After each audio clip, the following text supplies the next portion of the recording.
Welcome everybody to BVN at 8, and as always, it's your Sports Guy Clif coming to you live from the Skybox. And I got a couple topics I want to talk about today, and I'm going to be honest with you, they don't have me in the greatest of moods. But nonetheless, let's go ahead and jump right into them. I want to start off by talking about my San Antonio Spurs, and particularly this situation with Kawhi Leonard. Like, what's really going on? You know, Pop just came out and said he'd be surprised if Kawhi returned this season, and said that it was purely up to him, that he would have to make that choice. And so far, Kawhi Leonard has elected not to come back. Now, what's going on? These are my Spurs. First-class organization, not a lot of drama. We had a little bit with LaMarcus Aldridge, but we worked that out. A simple conversation with Pop. But something's telling me this is a little bit different. Now, we know that he was dealing with a quad injury, and then he was able to come back. But there's no reason for him right now not to be back unless the injury is not fully healed. Now, they did also say in the report that he would have to manage the pain. So I wonder what happened. Did Kawhi want to come back sooner than what he actually did? And when he did, he wasn't 100%, and the Spurs said, I told you so? Or is he kind of trying to stick it back to the Spurs and say, now that I am healthy and y'all didn't want to bring me back then, now I'm going to sit down? Because really, he's doing this like Derrick Rose, quiet as it kept. Yes, he was hurt, but he's actually on a sabbatical from the team. He's saying, hey, I'm healthy, but I don't want to play.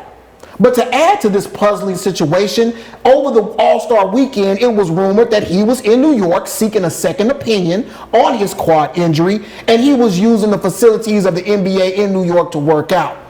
So what's the deal? Is he hurt? Is he not hurt? Is he disgruntled? Is he unhappy? Same thing? Oh, well, I don't know. But I can tell you what, it doesn't spell well for us Spurs fans who have been spoiled by the likes of David Robinson and Tim Duncan and whoever it was that made the decision to trade George Hill to the Indiana Pacers to get that pick in the draft and pick Kawhi Leonard. We figured that was our next superstar. But now it seems like he doesn't want to play for the team anymore.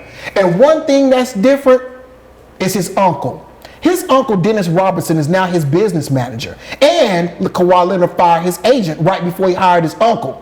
Now, I'm not here to tell anybody how to do business, but whenever I've seen family members intervene in a pro athlete's career, most of the time it doesn't work out too well, and I hope Uncle Dennis isn't giving Kawhi bad advice.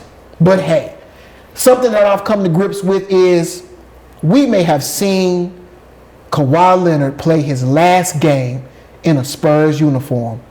But hey, before y'all let him go free bird as a free agent, y'all better trade him. And I know those words sound blasphemous. I mean, that's crazy. I don't want to trade Kawhi Leonard as a Spurs fan, but that just may be a reality. Sticking in the world of basketball, but as it relates to common society. You know, LeBron James is one of those figures almost like Colin Kaepernick. He always speaks his mind about what he feels are social issues. Well, there's a Fox News host named Laura Ingraham who came out and essentially told LeBron James and other high-profile athletes that they should just shut up and dribble. Shut up and dribble? Now, Miss Ingram, we know that you probably, you're an educated young lady, an educated woman. And so for a comment to come out of your mouth that was so dumb surprises us. You're the host of a show on a popular network, and you're saying things like this? And then instead of apologizing, you come out and you tell LeBron James, hey, you can come on the show anytime. Do you think that he would really accept that invitation? And then you come out and say, well, hey, you know, my comments also didn't have any racial undertones. But we know that societal issues can bleed over into the sports world, especially racism. I'm pretty sure there were athletes back in the past that were black that only were treated well because they were famous, because they were making somebody else $1. Would you tell a chef that's going through problems, that's getting discriminated against, to just shut up and cook? That man probably has a family to raise, just like LeBron James. So how can you tell that man just to shut up and work, just shut up and dribble and do your job? And of course they had racial undertones. You want to know why? Because he is a black player, and he plays in the NBA, which is predominantly black. And how do we know this? Totally separate situation in hockey. You know, hockey doesn't have a lot of black people playing. But just recently, Devontae Pelly was sent to the penalty box. And when he said that, he was berated by fans about his race and him playing hockey. And you know what they told him?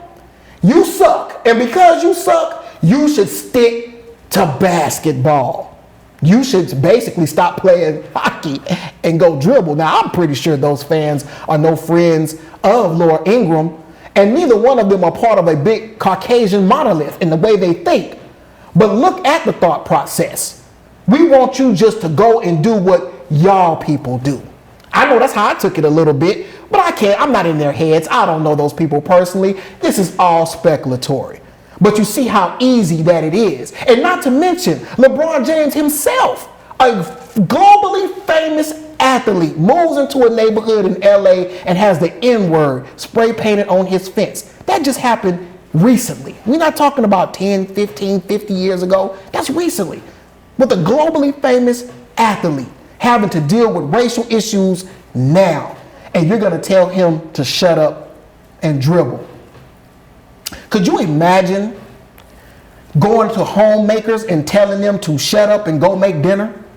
With all this stuff that's happening with sexual assault in the workplace, could you imagine somebody coming out and say that I was sexually assaulted on my job, and you tell them to shut up and answer the phone or shut up and file those papers? The world would turn upside down, kind of like what we're seeing right now. So it's not fair. It was racially undertoned. And yes, Miss Ingram, you have to take responsibility for those comments. And again, like I say, it doesn't make it better when you have certain people in the White House that gives this type of atmosphere to the nation. It seems more so like we're divided than we are together. But hey, maybe you don't agree with nothing I said. Maybe you think that Kawhi Leonard is a lifelong Spur. Either way, watch this video, comment in the comment section. Please let me always know what you're thinking and how you feel, because I'm always going to do that. As always, it's your sports guy Clif coming to you live from the Skybox. Until next time.